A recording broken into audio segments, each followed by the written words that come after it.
Donald Trump storms Stephen Colbert's stage, uninvited to crush family rumors, until Colbert drops one calm question about Ivanka, pulls out the envelope, and watches the president's face drain white as the DNA bombshell about Barron's real mother explodes live on air. The lights were bright, the band was wrapping up the intro music, and Stephen Colbert was just getting into his groove on The Late Show. The studio audience in New York was buzzing. People laughing at the cold open, sipping their drinks, ready for the usual mix of sharp jokes and political jabs. Colbert leaned back in his chair, flashing that trademark grin, and started riffing on the day's headlines like it was any other Tuesday night. Then the side door flew open. No announcement, no cue from the band, nothing. Just Donald Trump striding out like he owned the place, red tie swinging, that familiar confident walk cutting through the spotlight. The audience froze. A couple people actually gasped out loud. Colbert's eyes flicked to the side, but he didn't miss a beat. He just raised an eyebrow and kept smiling, like he'd half expected something wild tonight. Trump didn't wait for an invite. He walked straight to the desk, waved at the crowd, some cheers, some awkward claps, a lot of stunned silence, and planted himself in the guest chair before anyone could say a word. "Stephen," he said, voice booming through the mic, "I'm here to set the record straight. All these crazy rumors floating around, fake news, total garbage. People are saying all kinds of things about my family. It's disgusting. I'm here to shut it down once and for all." The room felt smaller instantly. The easy laughter from 5 minutes ago was gone. Trump kept going, gesturing with both hands like he was at a rally. The media, the Democrats, they're making up stories, lies, tremendous lies. But I'm not going to let it stand. Not on your show, not anywhere. Colbert just sat there for a second, letting the words hang. He didn't interrupt right away. He tilted his head, gave a slow nod, the way he does when he's already 3 steps ahead. Then he leaned in just a little. "Well, Mr. President, welcome to the show, I guess. You didn't exactly RSVP, but okay. Let's talk about those rumors. Which ones are bothering you the most tonight?" Trump jumped right in, talking fast. Something about business deals, election wins, how everyone's jealous. But the answers were all over the place. He never really named the rumor. He just kept circling, throwing out tremendous, fantastic, nobody's ever seen anything like it. The audience started shifting in their seats. Some nervous laughs popped up, but mostly people were locked in, waiting for the point. Colbert didn't let the ramble go on forever. He cut in smooth, voice calm but pointed. Hold on. You came all the way here, unannounced, primetime, no prep, to tell us the rumors are fake, but you haven't actually said what the rumor is. So why don't we start there? What's the one thing people are whispering about that got under your skin enough to crash my show?" Trump paused, just for a split second, but it was enough. His smile tightened. The crowd felt it. They leaned in harder. He waved it off. "Come on, Stephen. You know what they're saying. Family stuff. Nonsense. Total witch hunt. But I'm not going to dignify it by repeating garbage." Colbert's grin got a little sharper. He didn't push hard yet. He just let the silence sit there, heavy. "Family stuff," he repeated softly, almost to himself. Then he looked straight at Trump. "All right, we'll circle back to that. But since you're here, let's keep it real. The floor's yours, for now." The band struck a quick sting, but it felt off, like even they knew the night had already jumped the tracks. Trump sat back, looking pleased with himself for dodging the hook. But Colbert wasn't about to let Trump keep dancing around the edges. He leaned forward, elbows on the desk, eyes locked straight on the president. "Mr. President," Colbert said, voice low and even, "the way you talk and when you're about to drop something heavy, let's cut the warm-up. What's your real relationship with Ivanka? Not the public one, the one people keep whispering about behind closed doors."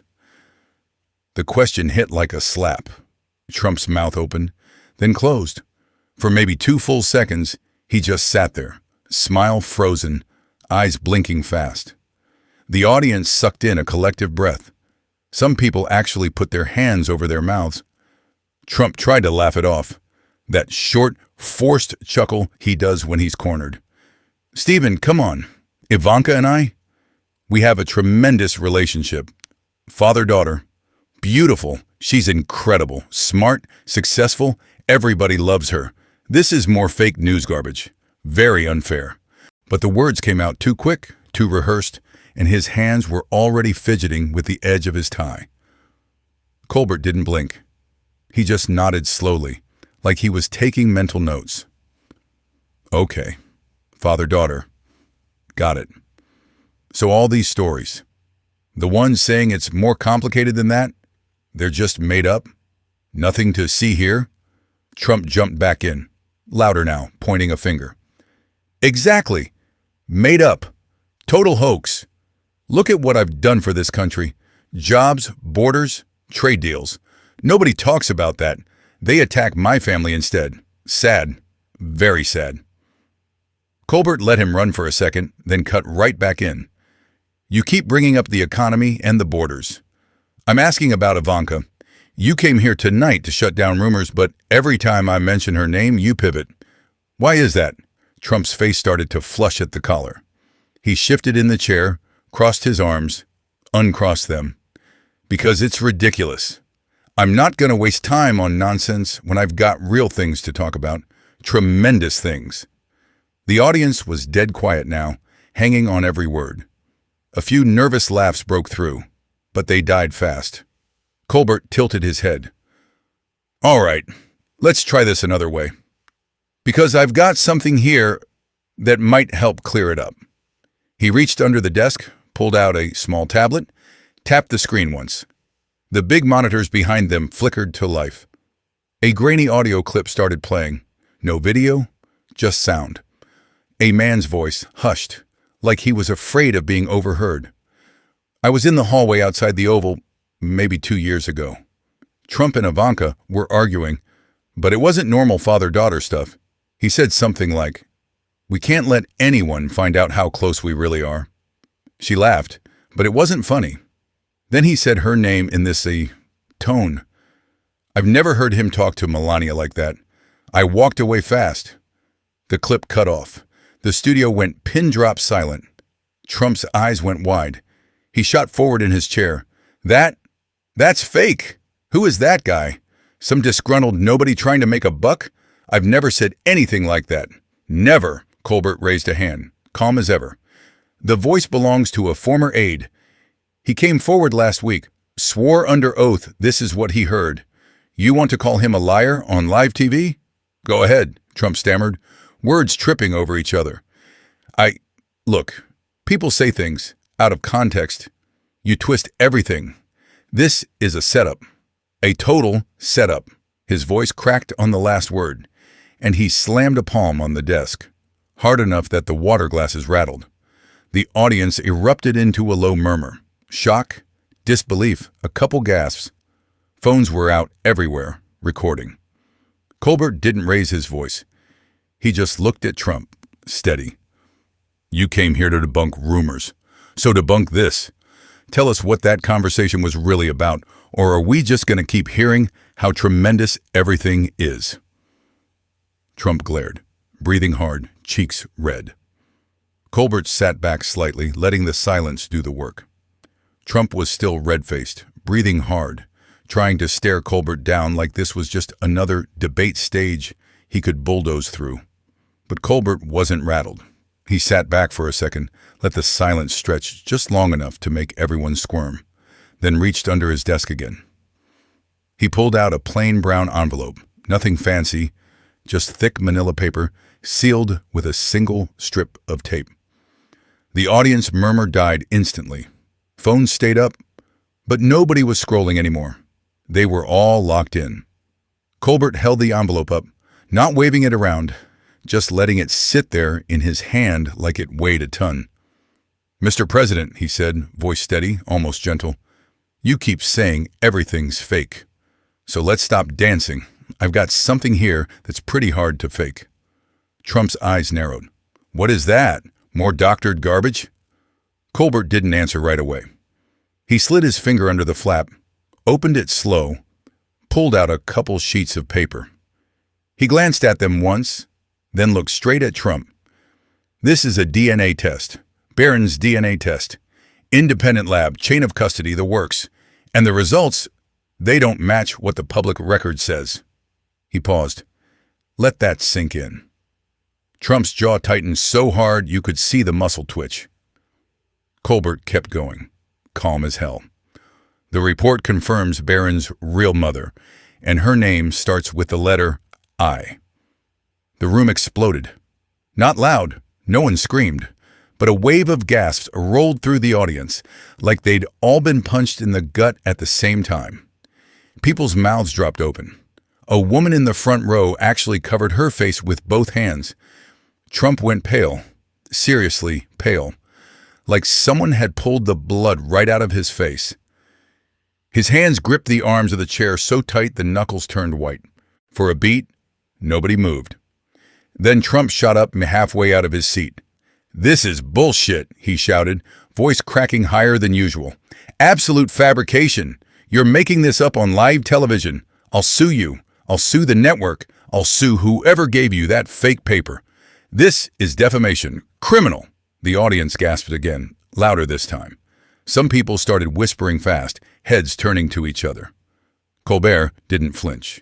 He just held the envelope a little higher, still not showing the name. Just the papers. "You want to see the lab seal? The timestamps? I can read the conclusion word for word if you'd like." Trump was on his feet now, pointing. "Don't you dare! That's my son! You don't get to drag my family through this filth." Colbert nodded once, like he expected the outburst. "Okay, then maybe this will help clarify things." He tapped a button on his desk. The big screen behind them lit up again, this time with video. A shadowed figure appeared, face blurred, voice distorted just enough to stay anonymous. But the words came through crystal clear. A man middle-aged, speaking low and careful. "I worked close to the family for years. Summer of 2017, I overheard a conversation in Mar-a-Lago. Trump was on the phone with Ivanka. He said, quote, 'The test came back. It's confirmed. We handle this quiet, like always.' Then he hung up and told me to shred some medical files. I kept copies. Dates match the DNA window exactly. I'm coming forward because the kid deserves to know." The video cut. Dead silence. Trump lunged forward, actually lunged, reaching across the desk for the envelope. "Give me that! That's mine! You stole private documents!" His arm swept out, knocking over a water glass. It crashed to the floor, splashing everywhere. Security guys in the wings tensed, but Colbert raised a hand quick. "No need yet." Colbert pulled the envelope back just out of reach, calm, almost bored. "It's not stolen, Mr. President. It's evidence. Sworn affidavit attached. You can grab for it all you want, but the truth's already out there." Trump was shaking now, anger, panic, both. "This is a setup, a deep state hit job. You're destroying lives. My son, my family." His voice broke on the last word, and for a second, he looked like he might actually swing. The audience was frozen, some horrified, some riveted, a few filming with shaking hands. Colbert leaned in closer, voice dropping so the mics barely picked it up. "You crashed my show to shut down rumors. You brought the fight here. Now it's here. So tell us, what really happened? Or do we keep going with more witnesses?" Trump stood there, chest heaving, eyes darting from Colbert to the envelope to the screen and back. The studio lights felt hotter now, the air thicker, like the whole room was pressing in. Trump was still standing, chest heaving from the lunge, water pooling around his shoes from the spilled glass. Security had edged closer but stayed back. Nobody wanted to escalate it physically yet. Colbert, though, he looked like he was at a casual dinner, not in the middle of a live TV train wreck. He set the envelope down flat on the desk, opened it fully this time, and pulled out the top page. No drama, no flourish. Just reading like it was the weather report. "Let's go to the science, we," he said, voice level. "The report says Barron's mitochondrial DNA markers don't match Melania's profile at all. Zero overlap. But they do match a close female relative on the Trump side. The probability? 99.9%. Timeline lines up with Ivanka's known medical records from 2005 to 2006. She was in New York the whole window. No public travel, no explanation in any official bio." Trump slammed both palms on the desk. "Lies! All of it! You're reading garbage from some basement hacker. My wife gave birth to Barron. Everybody knows it. Pictures, hospital records, the works." Colbert didn't raise his voice. He just flipped to the next page. "Hospital records. Funny you mention that. Because here's the interesting part. The ones you released in 2017? They've got inconsistencies. Dates don't line up with the birth certificate. And look." He held up another sheet. This one photocopied, stamped, official looking. "These are the originals you allegedly submitted to New York State, except the timestamps on the metadata show they were created in 2018, 2 years after the birth, forged, or at least backdated. Take your pick." The audience let out a low, "Ooh," the kind that ripples when someone just got caught red-handed. Trump's face twisted. He jabbed a finger at Colbert. "You're a fraud. A failing comedian with no credibility. Ratings in the toilet. You make this crap up to boost your dying show." "Pathetic." Colbert gave a small shrug. "Maybe, but I'm not the one whose paperwork got flagged by 3 independent forensic analysts, and I'm not the one who just tried to snatch evidence off a talk show desk on live TV. That's not a good look, Mr. President." Trump opened his mouth to fire back, but before he could, the big screen behind them flickered again. A new feed popped up, live video call window. The name tag read, "Barron Trump, incoming call." The audience gasped so loud it sounded like a wave crashing. Colbert glanced at the monitor, then back at Trump. "We've got a special guest. He reached out to the show this afternoon. Said he wanted to speak for himself." The video connected. Barron appeared, early 20s now, serious expression, sitting in what looked like a plain room somewhere private. No fancy backdrop, just him looking straight into the camera. "Dad," he said, voice steady but tight, "I saw the report. I did my own test last month, it's true. The results match what Stephen just read. I've been piecing this together for years. I need to know, why didn't you tell me?" Trump froze. Completely. His mouth worked, but no sound came out at first. Then he staggered back a step, like the floor had tilted. "Barron, this call is fake. They're using deepfake. You wouldn't do this." Barron shook his head slow. "It's not fake. I'm calling from my phone. You can check the number if you want, and I'm asking you straight, what happened? Who's my real mom? Because the test says it's not Melania. And the dates, they point to Aunt Ivanka." The room went dead silent. Not even whispers. Trump's eyes filled, actual tears glistening, and for a horrible second, he looked broken. It was complicated," he muttered, voice cracking. "We protected you. We did what we had to. It wasn't supposed to come out like this." He trailed off, realizing what he just said. The admission hung there, partial, raw, real. Then he snapped back, shaking his head violently. No, I didn't mean that. This is coercion. They fed you lies, Barron. Don't believe it. It's a setup, a total hoax to destroy us." His voice rose to a shout, arms flailing. "You're my son, my blood. Don't let these people turn you against me." Barron's face stayed calm, almost sad. "I'm not turning against you. I just want the truth. You owe me that much." Trump spun toward Colbert, furious again. "You did this. You put my kid up to this. I'll destroy you, your career, your show, everything." Colbert leaned forward, eyes locked on Trump. "I didn't put anyone up to anything. He called us. And he's still on the line? You want to keep denying? Or do you want to talk to your son?" Trump looked back at the screen, breathing ragged, face a mess of anger, and something closer to fear. The audience was stunned. Some people wiping their eyes, others just staring, mouths open. The power had shifted so hard, it felt permanent. Trump, the guy who bulldozed every room he walked into, was crumbling in real time. And Colbert hadn't even raised his voice once.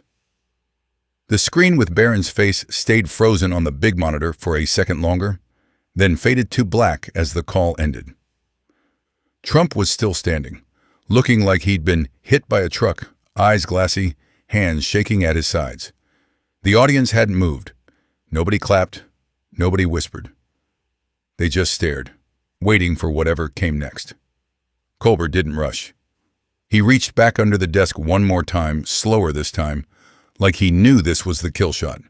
He pulled out a thin folder, clear plastic sleeve on top, a few printed emails, and what looked like old Polaroids visible through it. He laid it flat. "One more thing, Mr. President," he said, voice quiet but carrying to every corner. "Because we're not stopping at DNA tonight. A whistleblower, someone who worked security at your properties for over a decade, turned over these. Emails between you and Ivanka from 2006. Subject line, the arrangement. One from her says, 'The baby's healthy. I'll handle the quiet months like we discussed. No press, no questions.' Attached photos, time-stamped, show her holding an infant at Trump Tower. Same baby in the public Barron photos from later. Same blanket, same crib corner in the background. He flipped the folder open just enough for the cameras to catch the edges of the images without zooming in too close. The audience let out a low, collective groan, like the air got knocked out of them. Trump's head snapped toward the folder. His mouth opened, closed, opened again. That's private. Stolen! You can't just..." He lunged halfway across the desk again, but this time his hand froze midair. He pulled back, breathing like he'd run a mile. Colbert closed the folder gently. "Not stolen. Hand-delivered with a notarized statement. The whistleblower's ready to testify if it comes to that. They said they couldn't stay quiet anymore. Not after seeing how the kid grew up wondering." Trump's face crumpled for a split second. Pure rage mixed with something raw, then exploded. He straightened up, pointing at Colbert, voice booming so loud the mics distorted. "You son of a bitch! You think you can destroy me? I'll bury you. I'll sue you into the ground. Your show's done. Your network's done. I've got lawyers. I've got the best people. They'll rip you apart. You're a nobody, a washed-up hack, peddling lies for clicks. This is treason. You're attacking the presidency, my family, my legacy." He kept going, words tumbling out faster and louder. Threats about FCC investigations, boycotts, the failing New York media, everything he could throw. The audience shifted uncomfortably. Some looked scared, others just stunned. Security stepped one pace closer. Colbert waded through the whole tirade, arms folded, expression blank. When Trump finally paused to suck in air, Colbert leaned in, voice dropping low and clear. "Funny thing about legacies, Mr. President. They're built on money, too. And those quiet payments, the ones routed through shell companies to cover medical bills and NDAs back in 2006, the IRS has been asking questions about them for years. We've got the wire transfers right here. Same dates as the emails. Same amounts that match the whistleblower's records. You didn't just hide a birth. You hid the money trail. And now it's all public." He tapped the folder once. Mic drop. The room went silent. Dead silent. Trump's mouth hung open mid-sentence. No comeback. No deflection. Just the echo of his own shouting fading into nothing. His eyes darted. Desk, audience, cameras, like he was looking for an exit that wasn't there. Then he snapped. He shoved the chair back hard. It scraped loud across the floor. "I'm done with this circus," he barked. Without another word, he turned and stormed toward the side door, fast, shoulders hunched, tie flapping. The door slammed behind him so hard the frame rattled. For 3 full seconds, nobody moved. Then the audience erupted. Not cheers exactly, more like a stunned release. Gasps, murmurs, a few scattered claps that grew into uneasy applause. Phones were still up, capturing every second of the empty space where Trump had been. Colbert exhaled slow, ran a hand through his hair, then looked straight into the camera. "Well, that happened." A small, tired smile.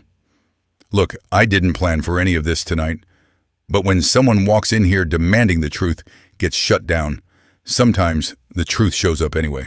If you're watching at home, whether you love him, hate him, or just can't look away, do one thing. Dig for yourself. Read the reports. Ask the questions. Because families deserve answers. Kids especially." He paused, let it sink in. "We'll be right back after this." The band kicked in softly, almost hesitantly. The lights dimmed a touch, but nobody in the studio was moving yet. They were still sitting in silence. The band played a soft, uneasy sting as the cameras cut back wide. The studio was pure chaos. People standing, talking over each other, some cheering, others shaking their heads in disbelief. A few wiped tears. Phones lit up everywhere, notifications pinging like crazy. The energy was electric, raw, like the room had just survived a bomb blast. Colbert stayed seated, looking straight into the main camera. His voice was calm, almost tired. "Folks, that was intense. Everything you saw tonight, the DNA report, the emails, the audio, the photos, came from credible sources. Independent labs, sworn affidavits, people who worked inside the family circle for years. They reached out because they said the truth mattered more than silence. We vetted it all. If you're watching and wondering what's real, check the sources yourself. The documents will be posted on our site tonight. No spin, just facts." He paused, let the words land. "This isn't about politics for me. It's about a kid who grew up with questions nobody answered. Barron deserves better. Families deserve better." Suddenly, the big screen behind him lit up again. A live feed of Trump's X account, at Real Donald Trump, scrolling real time. The first post popped, "Fake news attack. Colbert rigged show with deepfakes and liars. Lawsuits coming. Biggest hoax ever." More tweets flooded in fast. "DNA? Forged. Witnesses? Paid off. My family is perfect. Melania is Barron's mother 100%. Total witch hunt." The audience groaned. Some laughed bitterly. Colbert glanced at the screen, gave a small nod. "Let's fact-check that live, shall we?" He tapped his tablet. A split screen appeared. Trump's tweets on one side, expert breakdowns on the other. First tweet, deepfakes. The call with Barron was verified by our tech team, live IP trace, no manipulation. Second, witnesses paid off. Everyone signed under penalty of perjury. Third, Melania as mother. The hospital metadata we showed earlier? Independent digital forensics confirmed it was altered post-2016. He kept going, calm, point by point, dismantling each claim in seconds.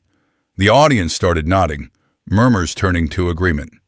Trump's feed kept raging, but it looked smaller now, desperate. Then the side door opened again. A woman stepped out, mid-50s, poised, wearing a simple black coat. No introduction needed. The Chiron flashed. Melania's former personal assistant. Live testimony. She walked to the desk, voice steady. "I was with Melania for 8 years. She confided in me in 2006. She said the pregnancy wasn't hers. Ivanka carried the child. Donald arranged everything. Private doctors, fake records, payments. Melania agreed to raise him as her own to protect the family image. She never wanted this out. But after tonight, I couldn't stay quiet anymore. The boy has a right to know his whole story."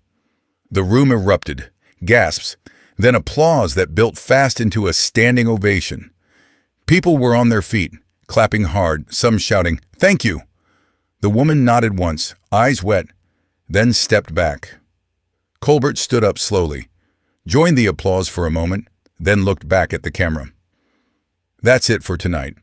Whatever happens next, lawsuits, investigations, headlines, this story isn't over. But the truth? It's out. And it's not going back in." The band hit a final chord. Lights dimmed. The screen froze on the empty guest chair. If you want to see more wild, unfiltered breakdowns like this, hit that subscribe button right now and turn on notifications. You don't want to miss what's coming next.